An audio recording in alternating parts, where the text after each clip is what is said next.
Tu përpara kemi një Lamborghini të 2025-ës. Çfarë karakteristikash ka dhe çfarë veçorish ka? Atëherë, ky Lamborghini është, si të themi, edicioni më i fundit. Po. Që nuk i përket Aventadorit, sepse Aventadori është një cirkuit i mbyllur, duke pasuar tek Revuelto.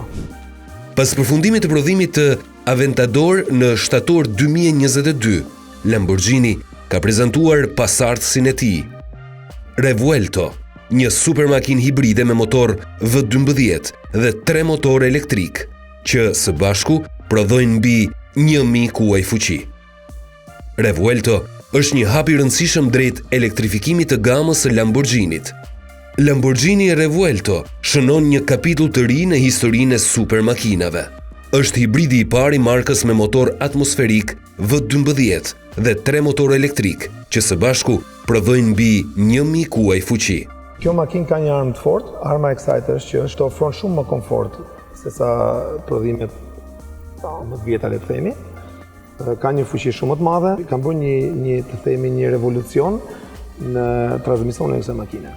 Që do të thotë, modeli vjetër ka qenë me freksion të thatë, i themi ne, kurse kjo është komplet gjë tjetër.